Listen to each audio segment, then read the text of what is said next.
रेहाना और रवि की शादी के वक्त रवि के पास कुछ नहीं था। रेहाना, तुमने मुझसे शादी करके एहसान किया है। मुझसे ज्यादा तो तुम कमाती हो।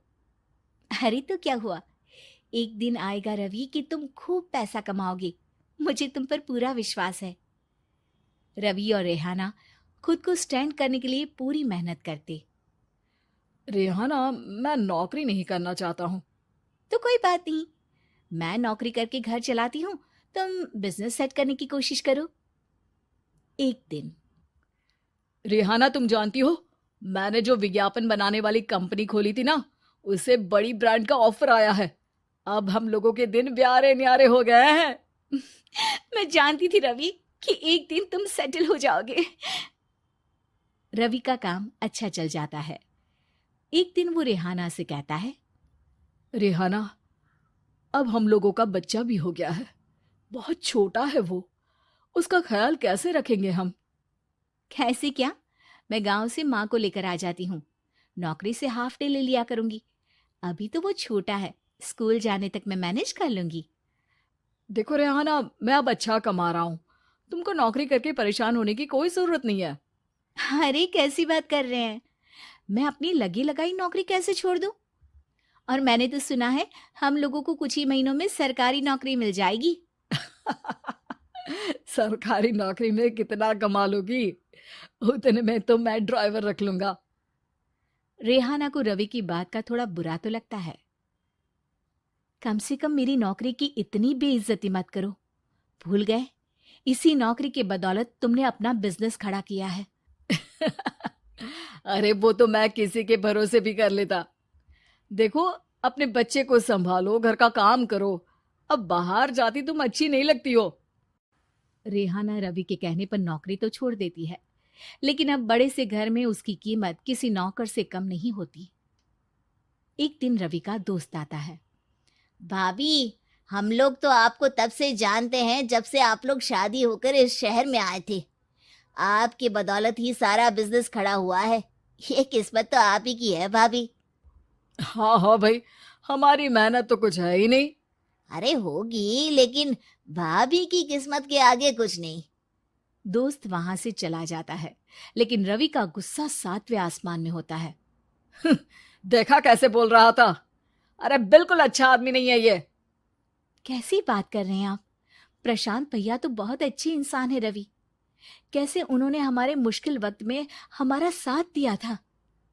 अरे था पैसा तो साथ दिया, नहीं तो कौन पूछता है? रवि का व्यवहार पैसा आते ही अलग हो गया। वो बंदे को बंदा नहीं समझता। घमंड से घिरे रवि ने तो एक दिन हद ही कर दी। रेहाना, मैं अब तुम्हारे साथ नहीं रह सकता हूँ। क्या क्या बकवास कर रहे हो रवि? क्या कहना चाहते हो? और क्यों नहीं रह सकते तुम मेरे साथ? देखो, मुझे कोई और पसंद है, और उसने साथ रहने पर बस यही शर्त रखी है कि मुझे तुम्हें तलाक देना होगा। रेहाना, जो कि एक स्वावलंबी महिला थी, उसने बिना देर किए रवि को कह दिया, कोई इश्यू नहीं, मुझे पैकिंग में 4 दिन का वक्त लगेगा, लेकिन तब तक मैं तुम्हारे साथ नहीं रहूंगी। 4 दिन के लिए तुम कहीं और शिफ्ट हो जाओ, मैं घर से निकलूंगी तो बता दूंगी। रवि घर छोड़कर चला जाता है। रेहाना को दुख होता है, वो रोती है, लेकिन व्यवहार से स्ट्रांग रेहाना को पति के वापस आने का और उसे सबक सिखाने का पूरा भरोसा था। फिर एक दिन, अरे शुशिका, कब शादी करोगे तुम मुझसे? यार मैंने तो सोचा था तुम शादी से पहले मुझे विदेश लेकर जाओगे, महंगी कार दिलाओगे। अरे सब दिला दूंगा, लेकिन पहले मुझसे शादी तो कर लो। हाँ हाँ, क्यों नहीं। मैं कुछ दिनों के लिए अपने मम्मी पापा के पास जा रही हूँ और लोगों से अपनी शादी की बात करूंगी। अरे शुशिका, कैसे रहूंगा मैं तुम्हारे बिना? अब तो शादी ही होने वाली है हम लोगों की। शुशिका रवि को छोड़कर चली जाती है। रवि घर आता है, जहां रेहाना को ना पाकर उसे सब अजीब लगता है। घर तो रेहाना के बिना कुछ नहीं है। बच्चे की याद भी आ रही है। चलो एक वीडियो कॉल कर लेता हूँ।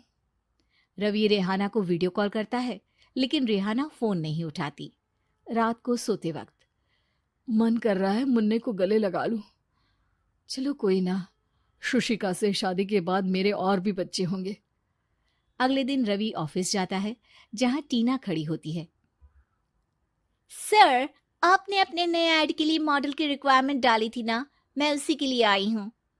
रवि टीना को देखकर खुश हो जाता है। अब शादी हो गई है तुम्हारी? नहीं सर, बस अच्छा सा हैंडसम और अमीर लड़का देख रहे हैं मेरे मम्मी पापा।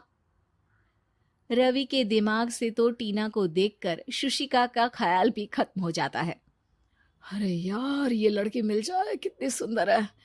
शुशिका तो इसके आगे कुछ नहीं है। अब क्या तुम्हें ऐसा नहीं लगता कि मुझसे मिलकर तुम्हारी ये खोज खत्म हो गई है? आप तो 2 बच्चों की पापा लग रहे हैं। अरे नहीं नहीं, मेरी शादी तो हुई थी, लेकिन बीवी को किसी और से प्यार था, मुझे छोड़कर चली गई।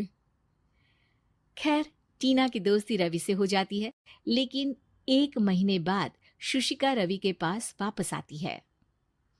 मेरे मम्मी पापा तुमसे मिलना चाहते हैं, लेकिन उन लोगों को ये मत बताना कि तुम पहले से शादीशुदा हो, और हाँ, शादी से पहले अपनी सारी प्रॉपर्टी तुमको मेरे नाम करनी होगी। अरे पागल, अब मैं तुमसे शादी ही नहीं करना चाहता। भला ऐसी लालची औरत से कौन शादी करेगा? तभी वहां टीना आ जाती है। रवि, ये पागल सी औरत कौन है? देखो, तुमने ही कह दिया ना पागल, तो पागल ही है। पता नहीं कौन है, कह रही है शादी कर लो, लेकिन शादी से पहले अपनी सारी प्रॉपर्टी मेरे नाम कर दो। बोल तो सही रही है। वैसे तुम जानती हो, मेरी एक सहेली है, उसके पति ने उसे पैसा आते ही छोड़ दिया, जबकि उसको खड़ा करने वाली ही मेरी सहेली थी। और मुझे भी भरोसा नहीं है। अगर मैं भी तुमसे शादी करूंगी तो तभी जब तुम मेरे नाम अपनी सारी प्रॉपर्टी कर दोगे। अरे हाँ हाँ, क्यों नहीं, बिल्कुल कर दूंगा। रवि और टीना की शादी की तारीख तय हो जाती है। वो अपनी सारी प्रॉपर्टी के कागज लेकर शादी वाली जगह पर पहुंचता है, लेकिन वहां टीना आती नहीं। रवि टीना को मैसेज करता है। कहाँ हो? सॉरी, मैं तुमसे शादी नहीं कर सकती, मुझे तुमसे भी ज्यादा पैसे वाला मिल गया। रवि को गुस्सा आ जाता है। वो गुस्से से सारा डेकोरेशन तोड़ रहा होता है कि वहां रेहाना आ जाती है। सर, क्या हो गया? क्या डेकोरेशन पसंद नहीं आई आपको? तुम यहाँ क्या कर रही हो? मैं यहाँ की डेकोरेटर हूँ। क्या आपको पसंद नहीं आई यहाँ की सजावट? रवि दौड़कर रेहाना के गले लग जाता है। मुझे माफ कर दो रेहाना। रवि रेहाना के गले लग जाता है और रेहाना टीना को थैंक्स का मैसेज करती है। पिताजी, जल्दी चलिए, वरना मैं आज स्कूल में देरी से पहुंचूंगा। मेरी टीचर बहुत गुस्सा करती है। हाँ हाँ बेटा, अभी चलते हैं, बस 2 मिनट रुको। तभी रमेश की पत्नी कमरे से बाहर आती है और रमेश से कहती हैं, सुनिए जी, आज शाम को आप ऑफिस से जरा जल्दी घर आ जाइएगा। याद है ना, आज आपको मुझे शॉपिंग कराने के लिए लेकर जाना है। अरे भाग्यवान, इस महीने हाथ जरा तंग है। मेरी मानो तो शॉपिंग का विचार कुछ दिनों के लिए अपने दिमाग से निकाल ही दो। मैं तुम्हें अगले महीने पक्का शॉपिंग कराने ले जाऊंगा। अभी मुझे चलना चाहिए, वरना राजू को स्कूल पहुंचने में देर हो जाएगी। देखिए जी, अब आपके ये बहाने पुराने हो चुके हैं। मैं कुछ नहीं जानती। आज शाम को मुझे शॉपिंग करने जाना है, मतलब जाना है। आगे आपकी मर्जी। अच्छा ठीक है भाग्यवान, अब तुम पूरा घर सर पर मत उठाओ, मैं कुछ करता हूँ। इतना कहकर रमेश अपने बेटे राजू को लेकर वहां से चला जाता है। घर से निकलने के लिए रमेश जैसे ही अपनी मोटरसाइकिल शुरू करता है, तभी उसकी माँ उसे आवाज देकर कहती है, अरे रमेश, आज शाम को मुझे कुछ पैसे दे देना। याद है ना, मैंने तुझसे कहा था कि मुझे मंदिर में चढ़ावा चढ़ाना है। अरे माँ, मेरी तनख्वाह आने में अभी 10 दिन बचे हैं, अभी मेरे पास बिल्कुल पैसे नहीं है। हाँ, मेरी तनख्वाह मिलते ही मैं तुम्हें पैसे दे दूंगा। रमेश की माँ चिढ़कर कहती हैं, अरे तेरा दिमाग तो खराब नहीं हो गया? मैंने तेरे भरोसे मंदिर के पुजारी जी से वादा कर दिया है, और तू कह रहा है कि पैसे नहीं है। अब मैं पुजारी जी को क्या जवाब दूंगी? तुझे तो मेरी इज्जत की भी कुछ परवाह नहीं है।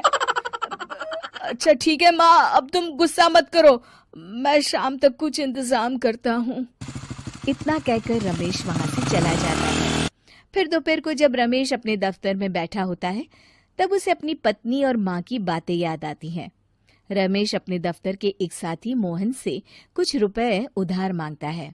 अरे भाई मोहन, मेरा एक छोटा सा काम कर दो, मुझे कुछ रुपयों की सख्त जरूरत है। मुझे कुछ दिनों के लिए क्या तुम रुपए उधार दे सकते हो? अरे रमेश भाई, मैं तुम्हें पैसे उधार तो दे सकता हूँ, लेकिन मुझे वक्त पर पैसे लौटा देना। वैसे भी मेरा मानना है कि दोस्ती यारी में कभी पैसों का व्यवहार नहीं करना चाहिए। ये कहावत तो तुमने सुनी ही होगी कि उधार प्रेम की कैंची है। मैं नहीं चाहता कि पैसों को लेकर हमारा रिश्ता खराब हो। अरे मोहन, तुम बिल्कुल चिंता मत करो, मैं तुम्हारे पैसे वक्त पर लौटा दूंगा। फिर मोहन रमेश को पैसे दे देता है। शाम को घर आकर रमेश कुछ पैसे अपनी माँ को देता है और साथ ही अपनी पत्नी को भी शॉपिंग कराने बाजार लेकर जाता है। रमेश की पत्नी और उसकी माँ का स्वभाव जरूरत से ज्यादा खर्चीला होने के कारण दोनों हमेशा बेवजह पैसे खर्च करती हैं। फिर एक दिन, सुनिए जी, अगले हफ्ते हमने छुट्टियों में कहीं बाहर जाने का प्लान बनाया था। आपने पैसों का इंतजाम कर लिया ना? अरे अभी कहाँ, अभी तो मेरे पास बिल्कुल पैसे नहीं है, हम कभी और चले जाएंगे। देखिए जी, मैंने सभी सहेलियों से कह दिया है कि मैं बाहर घूमने जा रही हूँ। अगर मैं नहीं गई तो सब मुझ पर हंसेंगी। आप कहीं से भी पैसों का इंतजाम कीजिए जी। इतना कहकर रमेश की पत्नी वहां से चली जाती है। वहीं दूसरी तरफ रमेश की माँ भी तीर्थ यात्रा जाने की जिद करती है और रमेश से पैसे मांगती है। फिर अगले दिन रमेश एक सेठ से पैसे उधार लेकर अपनी पत्नी और बेटे को घुमाने ले जाता है और अपनी माँ को भी तीर्थ यात्रा पर भेज देता है। लेकिन जैसे ही रमेश अपनी छुट्टियां बिताकर वापस आता है, कर्जदार उसका जीना मुश्किल कर देते हैं। इतना ज्यादा कर्ज एक साथ अपने ऊपर देख रमेश काफी परेशान रहने लगता है। फिर एक दिन राजू की स्कूल की फीस वक्त पर न भर पाने के कारण रमेश को स्कूल में बुलाया जाता है। स्कूल के प्रिंसिपल साहब रमेश को सख्त हिदायत देते हैं कि अगर वक्त पर स्कूल की फीस नहीं भरी गई तो उनके बेटे का नाम स्कूल से काट दिया जाएगा। अपने बेटे की स्कूल की फीस भरने के लिए रमेश अपने दोस्त गिरधारी से कुछ पैसे उधार ले लेता है और स्कूल की फीस भर देता है। रमेश की माँ और उसकी पत्नी खर्चे और घर की जिम्मेदारी संभालते संभालते धीरे धीरे रमेश पूरी तरह कर्ज में डूब जाता है। और तभी एक दिन दफ्तर में काम करते समय रमेश की तबीयत अचानक बिगड़ जाती है और वो बेहोश होकर गिर पड़ता है। उसे जल्दी से पास के एक अस्पताल में भर्ती कराया जाता है।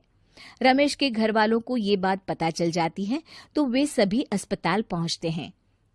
अस्पताल के डॉक्टर साहब उन्हें बताते हैं, देखिए, देर रात तक जागने और जरूरत से ज्यादा काम करने की वजह से इन्हें चक्कर आ गया था। बेहतर यही होगा कि इन्हें कुछ दिनों के लिए पूरी तरह आराम करने दिया जाए। रमेश की हालत देखकर उसके बेटे राजू को बहुत गुस्सा आता है और वो अपनी दादी और माँ से कहता है, माँ, दादी, मैं इतना छोटा हूँ, फिर भी मैं इतना समझता हूँ कि पिताजी दिन रात दफ्तर में काम करके पैसे कमाते हैं।